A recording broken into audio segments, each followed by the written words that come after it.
بسم الله الرحمن الرحيم. Darussalam Mosque, Toronto, Canada. Saturday after Asr Salah, 26th Ramadan, 27th of September 2008. Misinterpreted Quranic verse by Ghair Muqallid regarding the way of using wife.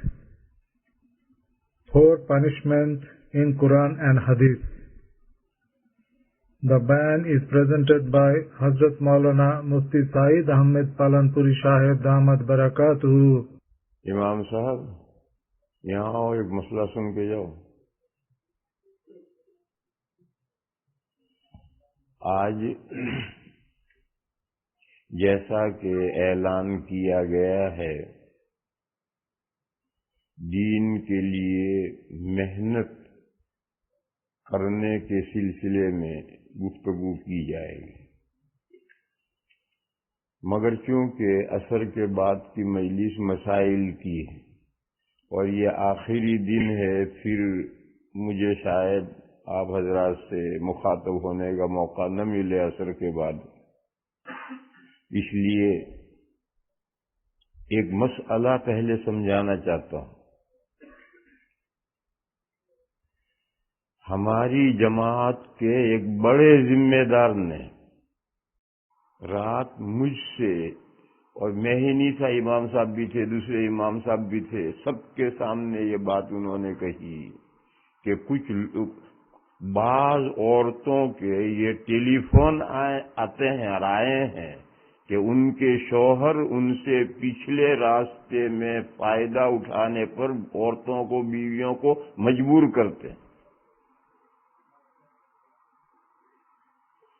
میرے پاس کسی بہن کا direct ایسا فون نہیں آیا ہے، پورا سیریز میں نے حوالہ بتایا، امام صاحب بھی وہاں تھے، دوسرے امام صاحب بھی تھے، اور جماعت کے سب سے بڑے ذمہ دار نے مجھ سے یہ بتایا کہ بعض عورتوں کے یہ فون، کسی ایک اور صاحب نے نام لیا تھا، میں بھول گیا، ان کے وہ ذمہ دار قسم کے آدمی ہیں، ان کے پاس یہ فون عورتوں کے پہنچتے ہیں کہ بعض شوہر یہ حرکتیں کرتے ہیں اور پچھلے راستے میں صحبت کرنے پر عورتوں کو مجبور کرتے ہیں۔ اب عورتیں پریشان ہیں بیچاری کہ ہم کیا کریں۔ انہوں نے یہ کہا کہ مولانا مفتی صاحب سے پوچھو مسئلہ، ہم کیا کریں۔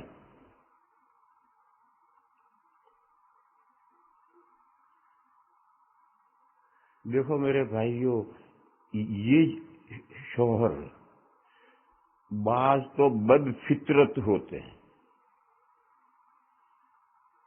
وہ جوانی سے بد فعلی کے عادی ہوتے ہیں، خبیث فطرت ہوتے ہیں، پھر شادی ہونے کے بعد وہ اپنی وہ فطرت بیوی کے ساتھ پوری کرنا چاہتے ہیں۔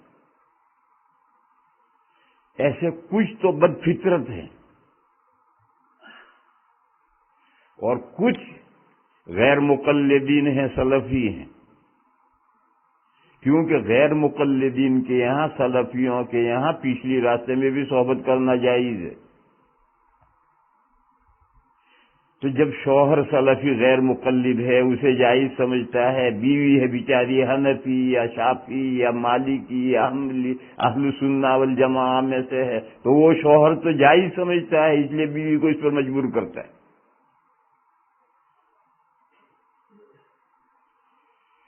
سلفیوں کے یہاں یہ حرکت کیسے جائز ہو گئی؟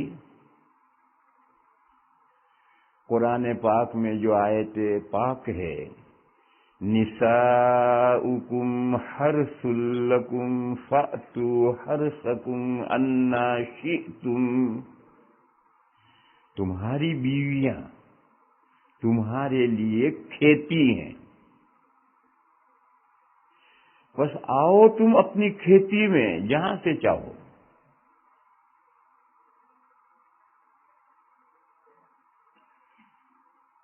ترجمہ ہے، تمہاری بیویاں تمہارے لیے کھیتی ہیں، بس آؤ تم اپنی کھیتی میں، اپنی کھیتی میں، کھیتی سے کیا مراد ہے؟ جہاں سے تم چاہو۔ یہ غیر مقلدین کہتے ہیں کھیتی سے مراد عورت ہے، حالانکہ کھیتی سے مراد ہے شرمگاہ، آگے کی شرمگاہ کھیتی سے مراد ہے۔ یہ کہتے ہیں نہیں پوری عورت مراد ہے۔ جب پوری عورت کھیتی ہوئی تو کہا جہاں سے چاہو تم اس کے پاس آؤ، آگے سے صحبت کرو، پیچھے سے صحبت کرو۔ یہ پاگل پن جیسی تفسیر ہے۔ وہ کہتے ہیں کھیتی سے مراد پوری عورت، بس آؤ تمہاری عورتیں تمہاری کھیتی۔ پہلا جملہ یہ ہے کہ تمہاری عورتیں تمہاری کھیتی ہیں، بس آؤ تمہاری کھیتی میں، اور کھیتی سے مراد پوری عورت، آؤ تمہاری کھیتی میں سے جہاں سے جاؤ، چاہے آگے سے صحبت کرو چاہے پیچھے سے صحبت کرو، کا قرآن نے اجازت دی۔ حالانکہ بنیادی فکر غلط ہے۔ دیکھو قرآن بہت بڑی ادبی کتاب ہے، بہت بڑی ادبی کتاب ہے۔ شرم کے مسئلے جو قرآن بیان کرتا ہے تو اتنے دور کے کنائے کرتا ہے کہ اس میں ذرا شرم کی بات پہلو نہ رہے۔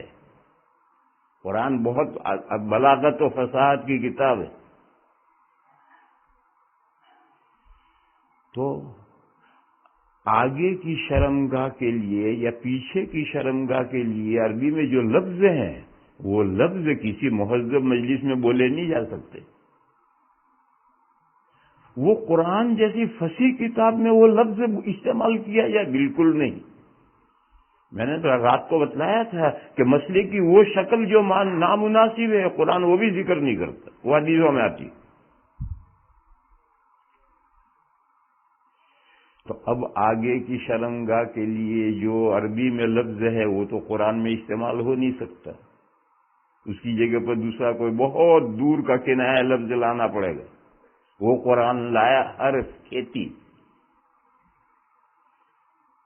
اب اگر انسان کے پاس 4 پیسے کی عقل ہے، کامن سینس ہے، تو وہ سمجھ سکتا ہے کہ بیج ڈالنے سے اگتا آگے ہے پیچھے ہے۔ کھیتی آگے کی راہ ہے، پچھلی راہ کھیتی تھوڑی۔ عربی میں آگے کی راہ تو ہر کھیتی ہے اور پچھلی راہ تو فرش ہے، کوڑی ہے، کوڑا ڈالنے کی جگہ، وہ تو فرش ہے، کوڑی ہے۔ ہر کھیتی تو آگے کی راہ ہے۔ اب جب ہر کے معنی متعین ہو گئے آگے کی راہ، تو اب اناشے تم کے کیا معنی؟ جس طرح سے چاہو، جس طرح سے چاہو، جگہ متعین ہے، اسی جگہ میں صحبت کرنی ہے جس طرح سے تم چاہو، آگے سے، پیچھے سے، دائیں سے، بیچ سے، بائیں سے، کھڑے کھڑے، بیٹھ کر، لیٹ کر، اناشے تم میں یہ آیا۔ جب ہر سے کا مصداق متعین ہو گیا تو اب اناشے تم کا یہی مطلب ہے۔ اور حدیث شریف میں 2 ٹوک یہ مسئلہ آیا ہے۔ نبی پاک صلی اللہ تعالی علیہ وسلم نے فرمایا، من اتا کاہنن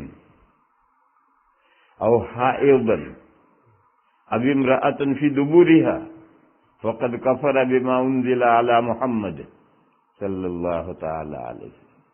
حضور نے فرمایا جو شخص 3 کاموں میں سے کوئی بھی کام کرے، جوتشی کے پاس گیا، اس کو اپنا ہاتھ دکھا کر کے اپنا بھویش، اپنا فیوچر معلوم کیا، اور جو کچھ اس نے بتلایا اسے مان لیا، ایک۔ دوسرا، بیوی سے حالت حیض میں صحبت کی، عطا حائضن، حائضہ سے صحبت کی، یا بیوی سے پچھلے راستے میں صحبت کی، اب امرأۃ فی دبورہا۔ تو ان 3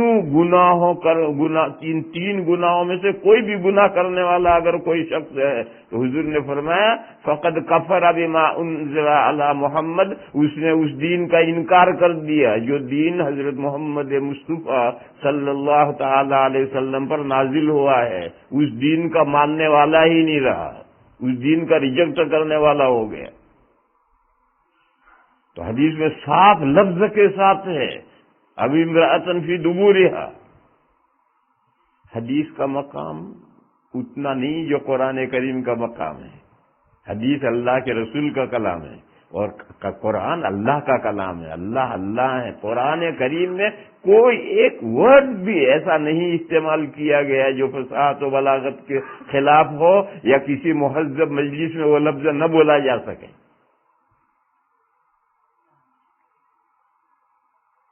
بلکہ بعض ایسے احکام جو غیر مسلم قرآن کا مطالعہ کرے اور اس کے رونگٹے کھڑے ہو جائیں، ایسے احکام قرآن میں سے تلاوت منسوخ کر دی گئی۔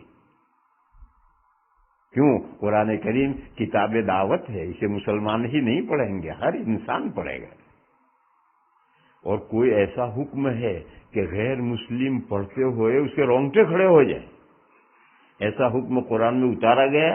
ایک عرصے تک اس کی تلاوت ہوئی، پھر اس کی تلاوت کا ختم کر دی اور حکم آج بھی باقی۔ جیسے شادی شدہ زنا کرے تو اسلام میں اس کی سزا ہے سنگساری۔ اس کی آیت قرآن کریم میں اتاری گئی تھی، ایک عرصے تک قرآن کریم میں وہ آیت رہی، پھر اس آیت کو اٹھا لیا گیا، اس کی تلاوت منسوخ کر دی گئی اور حکم باقی۔ اور خلفائے راشدین نے اور بعد میں ہمیشہ اس حکم پر عمل ہوتا رہا ہے۔ یہاں سوال یہ ہے کہ جب حکم باقی ہے تو آیت کیوں نہیں باقی رکھی گئی؟ آیت کی تلاوت کیوں ختم کر دی گئی؟ یہ نقطہ سمجھنا ہے۔ ایک تو ہے کہ حکم چلا گیا تو آیت بھی چلی گئی، لیکن حکم تو نہیں چلا گیا، حکم تو باقی ہے، پھر آیت کی تلاوت کیوں اٹھائی؟ اس کی وجہ میں سمجھا رہا ہوں۔ قرآن کتاب دعوت ہے، یہ غیر مسلم مطالعہ کر رہا ہے، اس کی زندگی ایسی ہی ہے کہ وہ شادی شدہ ہے اور زنا کرتا ہے، ابھی غیر مسلم ہے، تو جب وہ اس کتاب کو پڑھے گا تو اس کے تو رونگٹے کھڑے ہو جائیں گے کہ اگر میں نے اسلام قبول کر لیا تو سب سے پہلے تو میں سنساری کر دیا جاؤں گا۔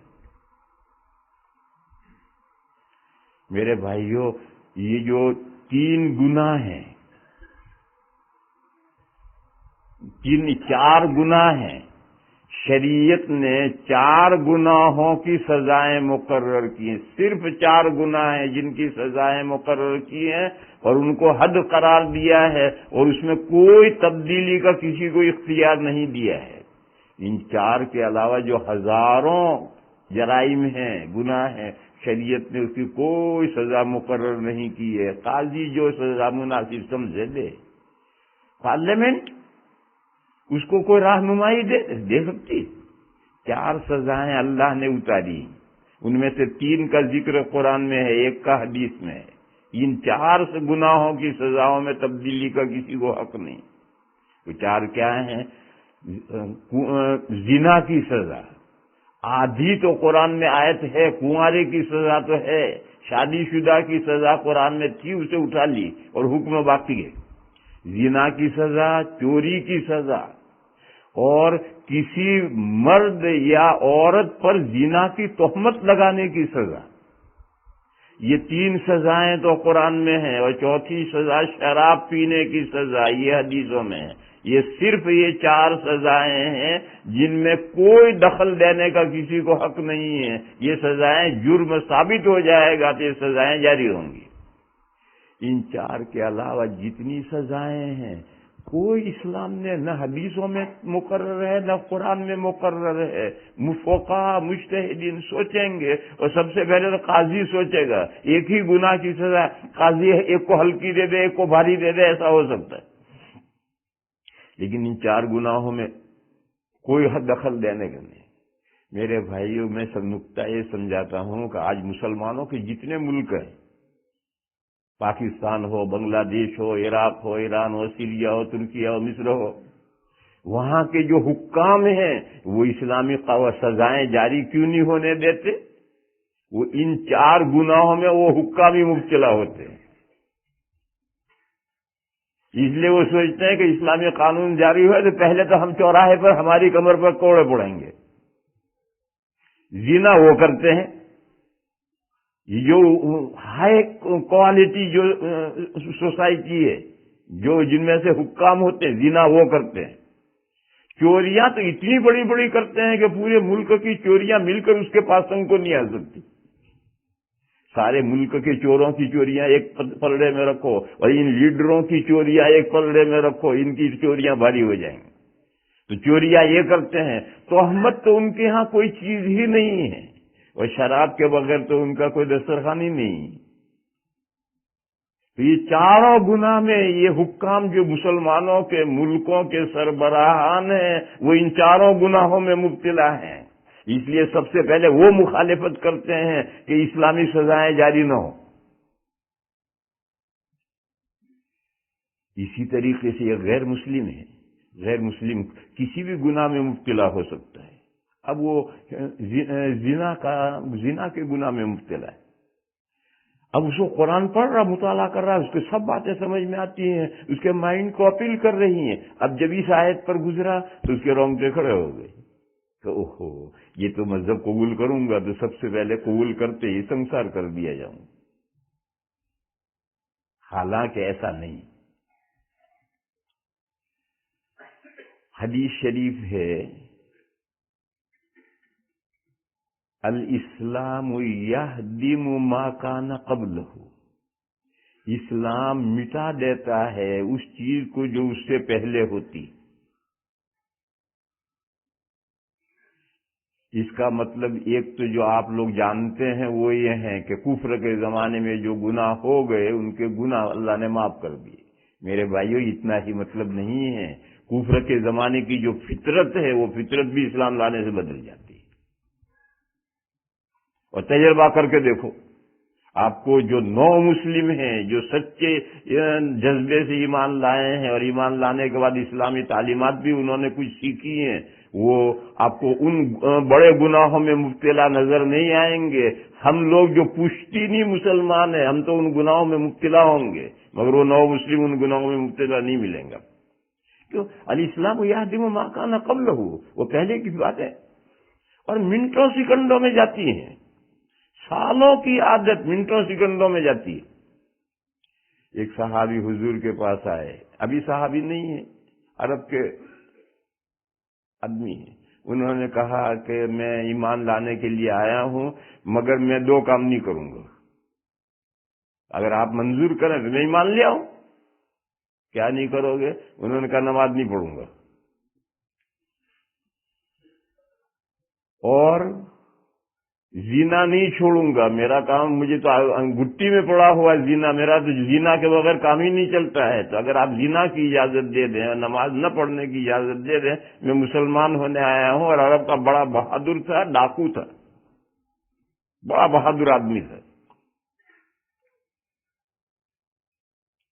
نبی پاک صلی اللہ تعالی علیہ وسلم نے اس بندے سے، ابھی صحابی نہیں بنا، اس بندے سے ایک سوال کیا، اگر تمہاری ماں بہن کے ساتھ کوئی زنا کرے تو تمہیں غصہ آئے گا؟ تو بہادر آدمی تھے، ڈاکو تھے، بفر گئے. کہا میں اگر یہ میری ماں بہن کے ساتھ کوئی ایسی حرکت قتل کر دوں گا خبیث کو. تو حضور مسکرائے اور فرمائے کہ تم جن عورتوں کے ساتھ یہ حرکت کرتے ہو وہ بھی تو کسی کی ماں بہن ہے.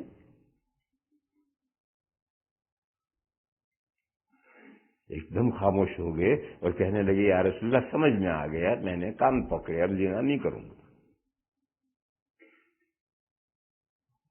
تو حضور نے فرمایا لا خیر فی دین لا صلاۃ فیہ، لا خیر فی دین لا صلاۃ فیہ. جس دین میں نماز نہیں ہے اس دین میں کیا خیر ہے؟ یعنی حضور نے فرمایا کہ اگر تم مسلمان ہونے کے بعد نماز نہیں پڑھو گے تو مسلمان ہونے کا فائدہ کیا ہے؟ فائدہ بتاؤ. ارے مسلمان تو ہونا ہی ہے جنت حاصل کرنے کے لیے، اور جنت حاصل ہوگی نماز سے، اور تم نماز پڑھو گے نہیں تو مسلمان ہونے سے کیا فائدہ ہے؟ تو انہوں نے کہا رسول اللہ سمجھ میں آ گیا، میں پڑھوں گا نماز. اسلام لائے حضرت ابو کبیر حذیلی، بڑے صحابی. تو منٹوں سیکنڈوں میں بات جاتی ہے.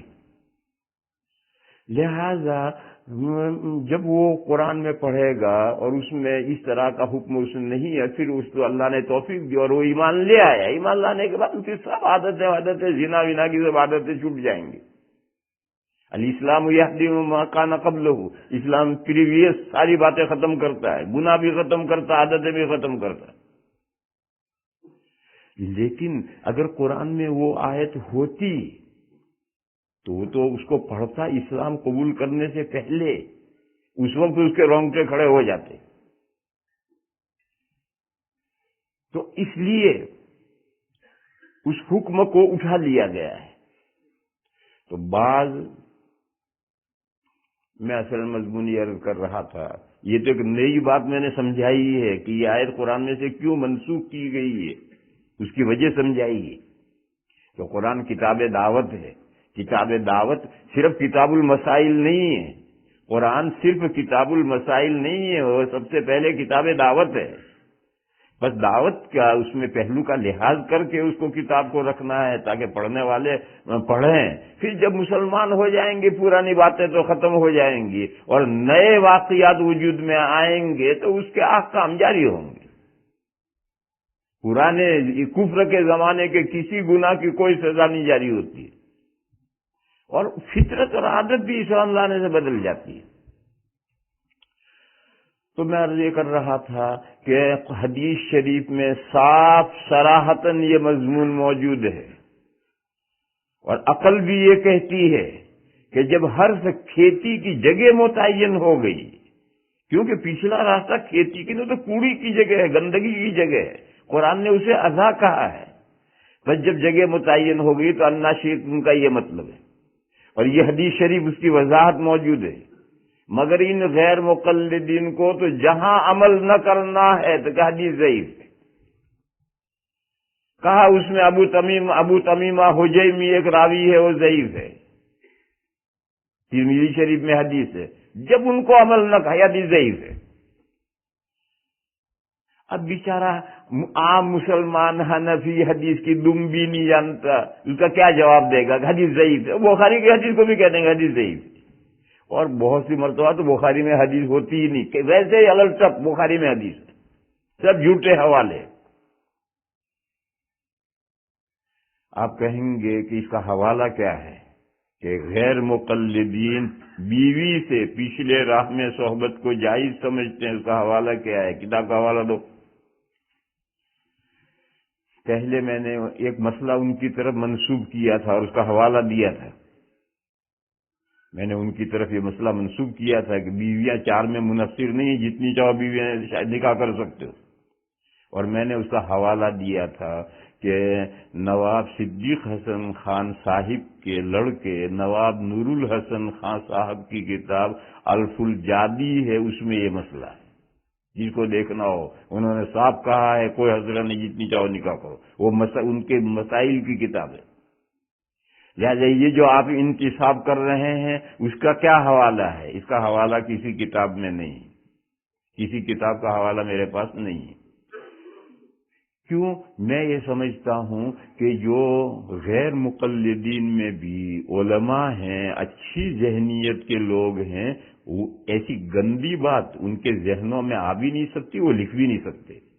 یہ تو ان کے بے لگام غیر مقلدین ہیں، یہ ان کی فطرت ہے اور گندی فطرت ہے، اس لیے کہ ان کی کسی کتاب کا مسئلہ تو مجھے معلوم نہیں، حوالہ معلوم نہیں۔ البتہ ایک حوالہ سنو، ہمارے ہندوستان میں ایک شہر ہے بنکی، وہاں ایک بڑا مدرسہ ہے دارالرشاد، دارالرشاد میں دارالقضاء بھی ہے، جیسے یہاں بھی دارالقضاء ہوتے ہیں عورتوں کے معاملات۔ آج سے 25 سال پہلے وہاں ایک مقدمہ دارالقضاء میں چلا ہے، اور جس کو چاہو جاؤ وہاں بنکی میں جا کر دارالقضاء میں اس کی فائل دیکھو، آج بھی فائل ہے۔ ایک عورت ایک غیر مقلد کے نکاح میں تھی، اس کا شوہر اس کو اسی پر مجبور کرتا ہے، جب وہ عورت بیچاری تنگ آ گئی تو اس نے دارالقضاء میں مقدمہ دائر کر دیا نکاح فسخ کرنے کا، کہ میں اس شوہر کے نکاح میں نہیں رہنا چاہتی ہوں، یہ حرکت کرتا۔ کورٹ میں مقدمہ چلا، شوہر کو بلائے تو شوہر سے کہا کہ تو کیوں یہ حرکت کرتا ہے؟ اس نے کہا میرے مذہب میں جائز ہے۔ اس سے قاضی نے کہا تو یہ کیوں حرکت بیوی کے ساتھ کرتا ہے؟ اس نے کہا میرے مذہب میں جائز ہے، اور اس نے اپنے دلائل و شواہد دیے، ان میں سے یہ آیت بھی اس نے پیش کی تھی۔ بہرحال ایک لمبا مقدمہ چلا تھا اور اس کی فائل آج بھی موجود ہے۔ قاضی نے تفریق کر دی، میاں نکاح ختم کر دیا، اور وہ آخر تک اپنی بات پر جمع رہا۔ اس نے ان کو یہ نہیں کہا کہ میں باز آؤں گا اس حرکت سے، اس نے کہا میں تو یہ حرکت کروں گا، میرے نزدیک جائز ہے۔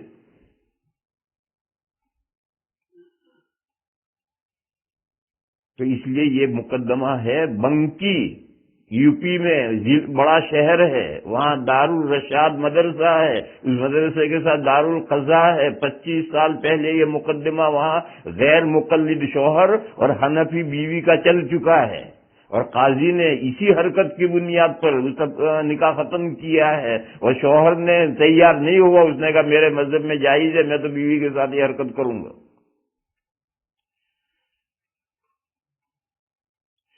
بس میرے بہنوں سن لو، بھائیوں کو کیا بتا رہا ہوں، عورتوں کو بتا رہا ہوں، بہنوں کو سن لو، اگر کوئی شوہر ایسا خبیث فطرت ہے یا کوئی غیر مقلد شوہر ہے اور وہ اس طرح کی بیوی کے ساتھ حرکت کرنا چاہتا ہے تو عورت ہرگز تیار نہ ہو، اس کے لیے ہرگز جائز نہیں ہے کہ وہ اس عمل میں شوہر کی موافقت کرے، اور اگر اس وجہ سے شوہر سے علیحدہ ہونا پڑے تو بے تکلف طلاق لے لے۔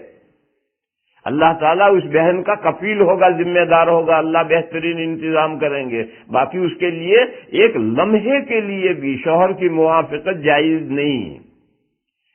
حالت حیض میں شوہر فائدہ اٹھانا چاہتا ہے، بیوی کے لیے موافقت جائز نہیں۔ اس مسئلے میں بھی بیوی کے لیے موافقت جائز نہیں ہے، اور اگر ان دونوں مسئلوں کی وجہ سے شوہر ناراض ہو جائے اور غصے ہو جائے اور شوہر نکاح ختم کرنا چاہے، بے تکلف ہماری بہنیں اپنے شوہر سے جدائی لے لیں، اللہ ان کا ذمہ دار ہوگا۔ ہرگز ان دو برائیوں کے اندر وہ شوہروں کی موافقت نہ کریں۔ یہ جو غیر مقلد ہمارے ہندوستان میں بھی واقعات پیش آتے رہتے ہیں، اور یہاں بھی جن بہنوں کے بیچاروں کے فون آئے ہیں، وہ فون یہ ان کے شوہر یہی سلف یہ غیر مقلد ہوں گے، اور جب انہوں نے کہا جائز ہے تو جائز کریں گے، اور پہلے سے ان کو بری عادت پڑی ہوئی ہے تو وہ بیوی سے بری عادت پوری کرنا چاہتے ہیں۔ لا الہ الا اللہ۔ رات ہم بہت پریشان ہوئے کہ کیا اس معاشرے میں یہ کیا حرکتیں ہو رہی ہیں، اور معاشرے کو لوگوں کو ہم کیسے سمجھائیں، لوگوں کے سامنے بات کیسے کریں۔ لکھ کر پمفلیٹ شائع کرتے ہیں تو غیر مسلم کیا کہیں گے کہ مسلمانوں کی سوسائٹی میں کیا ہو رہا ہے، اور کرنے والے یہ لوگ ہیں۔ اور میں نے پیچھے بتایا کہ ان کے یہ جائز ہے تو وہ سارے معاشرے کو بدنام کرتے ہیں۔ بس اگر کوئی عورت بھی غیر مقلد ہے، سلفی ہے، مرد بھی ایسا ہے، دونوں جانے جو کرنا ہو کرے، لیکن اگر عورت حنفی یا شافعی یا مالکی یا حنبلی ہے، اہل سنہ والجماعہ میں سے ہے، تو وہ عورت سن لے کہ یہ دو عمل ہرگز جائز نہیں، اور عورت کے لیے ہرگز روا نہیں ہے کہ وہ شوہر کی موافقت کرے۔ اب آپ تشریف لے جا سکتے ہیں، اب آگے کی باتیں ہم کر لیں گے، جائیے سموسے تیار کیجیے۔ سبحان اللہ، الحمدللہ۔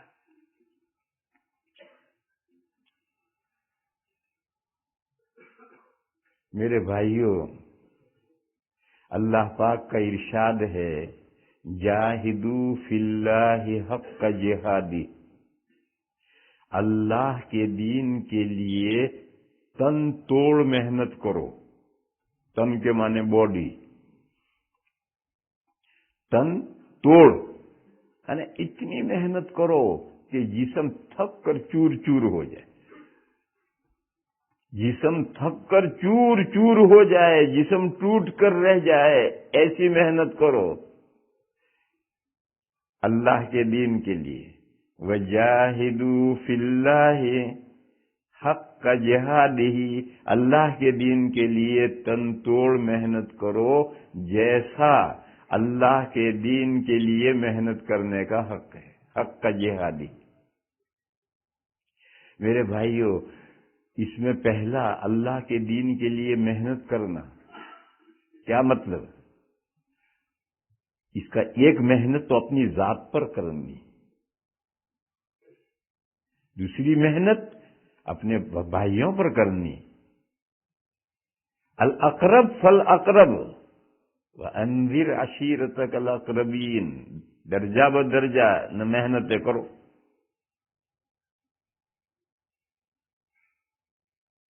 اور اگر خود پر محنت نہیں کی اور دوسروں پر محنت کی تو اس کے بارے میں قرآن کریم میں ہے، یا ایھا الذین آمنوا لم تقولون ما لا تفعلون، اے وہ لوگوں جو ایمان لائے ہو، کیوں کہتے ہو ایسی باتیں جو کرتے نہیں ہو؟ یعنی جو کام آدمی نہ کرتا نہیں ہے، وہ بات لوگوں سے کرنے کے لیے نہیں کہنا چاہیے، دعوت نہیں دینی چاہیے۔ نہیں، یہ مطلب نہیں، یہ مطلب نہیں، یہ اوندا مطلب سمجھ رہا آدمی۔ اس کا مطلب یہ ہے کہ جو تو دوسروں کو دعوت دے رہا ہے، اچھا بھلائی کا کام کرنے کے لیے کہتا ہے، اپنے آپ کو کیوں بھول جاتا ہے؟ سب سے پہلے تو تجھے خود اس پر عمل کرنا چاہیے۔ تو کیسا عجیب بے وقوف آدمی ہے کہ ساری دنیا کو بھلائی کی باتیں بتا دیتا ہے اور اپنے آپ کو بھول گیا۔ یہ اپنے آپ کو بھولنا صحیح نہیں ہے، یہ آیت کریمہ کا مطلب ہے۔ لہذا میرے بھائیوں، یہ سب سے پہلی محنت تو آدمی کو اپنی ذات پر کرنی،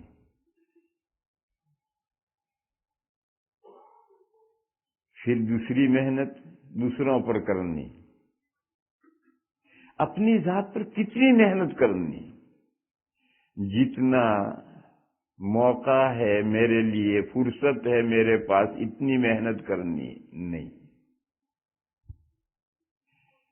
اللہ کے دین کا تقاضا کیا ہے؟ اللہ کے دین کا جتنا تقاضا ہے اور اللہ کے دین کا جو حق ہے، اس حق کے مطابق محنت کرنی۔ میں مثال دوں،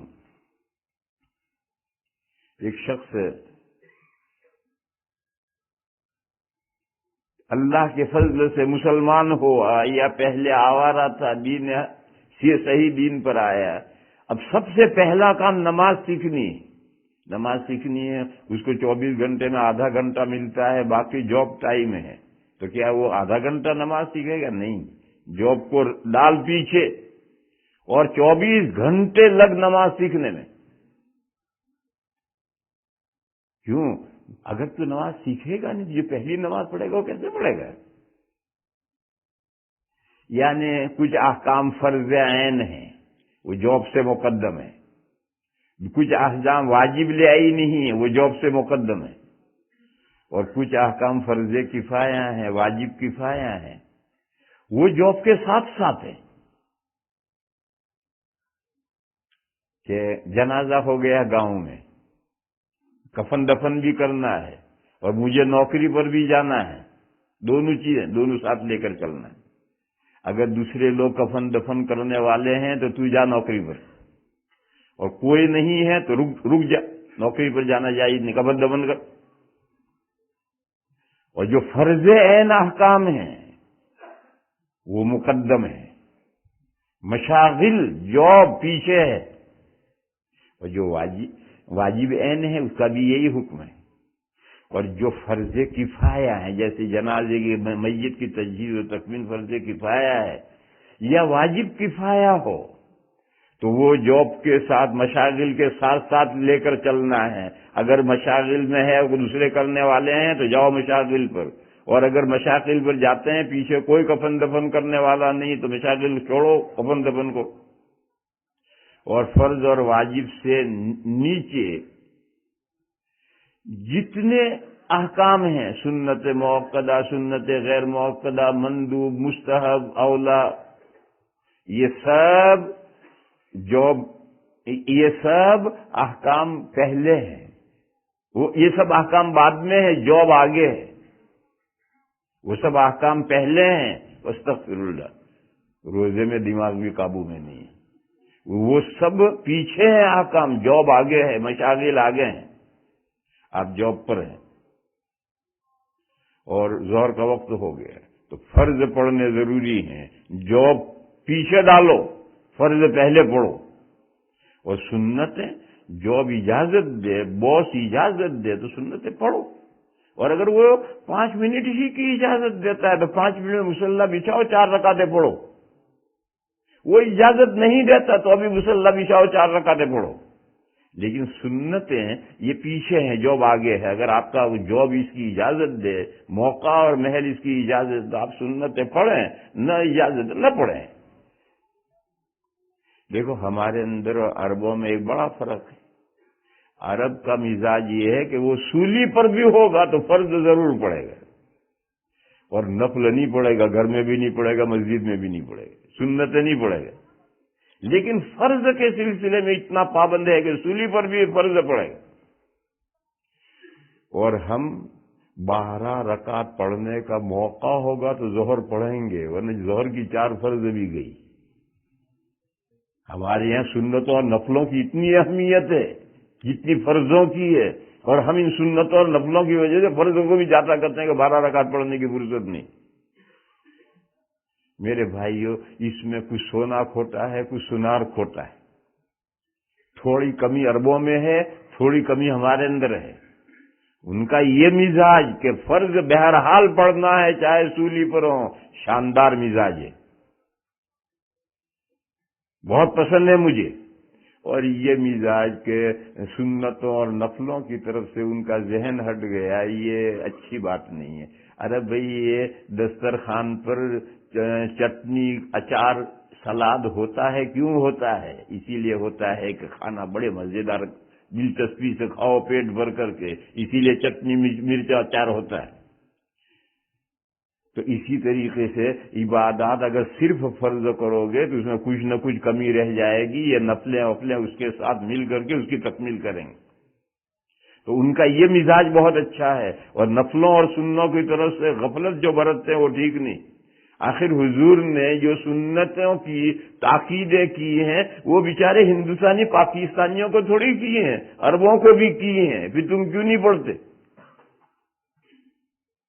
اور ہمارا جو مزاج ہے کہ ہم نے سنتوں کو اور نفلوں کو فرض کے برابر کر دیا، چنانچہ 12 رکعت پڑھنے کا موقع ہوگا تو ہم پڑھیں گے، ورنہ نہیں پڑھیں گے، یہ ہمارا مزاج غلط ہے۔ سنتوں کو ہم نے جو مضبوط پکڑا ہے یہ مزاج تو صحیح ہے، لیکن مضبوط پکڑتے پکڑتے فرضوں کے برابر کر دیے، یہ غلط ہے۔ اسی لیے میں کہہ رہا ہوں کہ دیگر جو احکامات ہیں ان میں مشاغل مقدم ہیں، یہ احکام پیچھے ہیں، اور فرض عین اور واجب عین مقدم ہے، مشاغل پیچھے ہیں، اور فرض کفایہ اور واجب کفایہ یہ مشاغل کے ساتھ ساتھ ہیں، اور اس کے بعد کے دیگر احکام مشاغل مقدم ہے، یہ احکام بعد میں۔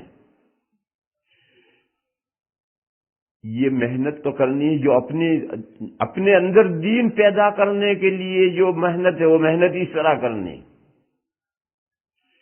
اور دوسرے بندوں پر جو محنت کرنی ہے وہ محنت کرنی ہے، ان کو دین پہنچانا ہے۔ پھر حق کا جہاد ہی کا کیا مطلب؟ زمانے کے جیسے تقاضے ہوں۔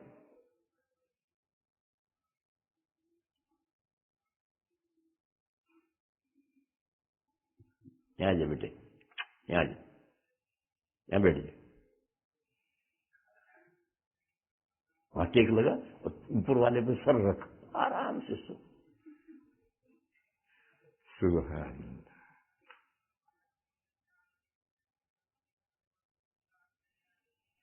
حق کا جہادی کا مطلب یہ ہے کہ پوری دنیا پر نظر ڈالو، مسلمان اور غیر مسلمان دین سے کتنے قریب ہیں، کتنے دور ہیں، کتنے واقف ہیں، کتنے ناواقف ہیں۔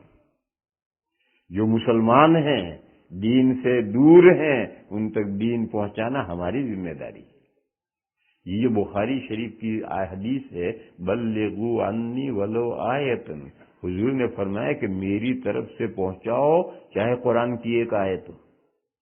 قرآن نازل ہوتا تھا، مسجد نبوی میں جو نماز میں صحابہ آتے تھے ان کو پڑھ کر سنایا جاتا تھا، وہ حفظ کرتے تھے، پھر یہاں سے اٹھ کر پورے مدینہ میں وہ آیتیں جو نئی نازل ہوئی ہیں وہ پہنچاتے تھے۔ حضور نے فرمایا کسی کو ایک آیت یاد ہوئی وہ بھی میری طرف سے پہنچائے دوسرے مسلمانوں کو۔ تو میرے بھائیوں، اسی طریقے پر اگر دین مسلمانوں میں نہیں ہے، مسلمان دین سے، اور دین کیا موٹے موٹے اعمال سے سب سے اہم نماز، جس کے بغیر دین ہے ہی نہیں، صرف دین کا نام ہے، دین نماز کے بغیر نہیں۔ ایسی چیزوں سے غافل ہیں، ان تمام انسانوں تک دین کی یہ بات پہنچانا۔ اسی طریقے سے 2/3 انسان وہ ہیں جن تک اللہ کا دین صحیح معنی میں پہنچانے والوں نے پہنچایا نہیں ہے۔ سرسری میڈیا سے وہ جانتے ہیں کہ اسلام ایسا ہے، اسلام ایک ریلیجن ہے، اور ہمیشہ میڈیا بدنما پہلو اجاگر کرے گی۔ وہ اسلام کا تعارف بھی کرے گی تو وہ پہلو لائے گی جس سے اسلام بدنام ہو۔ بس اسلام کو صحیح طریقے پر، صحیح اس کے انداز میں، صحیح حالت میں پہنچانا، یہ ہم مسلمانوں کی ذمہ داری ہے۔ میڈیا کافروں کے پاس ہے، وہ کیوں اسلام کی صحیح تصویر کشی کرے گا؟ وہ باولا ہے۔ اور میڈیا کے معنی ہی جھوٹا پروپیگنڈا، لفظ میڈیا کے معنی ہی ہے جھوٹا پروپیگنڈا، اور ہے وہ غیر مسلموں کے پاس میڈیا، تو وہ اسلام کی جب بھی کوئی بات پبلک کے سامنے لائے گا وہ اسلام کو نقصان پہنچانے والی، بدنام کرنے والی شکل ہی میں پیش کرے گا۔ کل ایک بھائی میرے پاس میں ایک لمبے چوڑے فوٹو لے کر آئے کہ ایک بچے نے ابھی پیروں نہیں چلنا، اتنا چھوٹا بچہ جو ابھی پیروں نہیں چل رہا، اس نے بریڈ چورائی تو اس کا ہاتھ ایران والوں نے اس کا ہاتھ کاٹ دیے، چوری کی سزا دے دی، ایران والوں نے ہاتھ کاٹ دیا، فوٹو لے کر آئے۔ ارے میں نے اس سے کہا یہ سب میڈیا کی بدماشیاں ہیں، اسلام نے کہاں بچوں پر سزائے ہیں؟ دیکھو یہ اتنا بڑا بچہ سو رہا تھا، ہم نے نہیں ڈانٹا اسے۔ کیوں نہیں ڈانٹا؟ بچہ ہے، جب اس کی داڑھی آ جائے گی پھر خبر لوں گا اس کی۔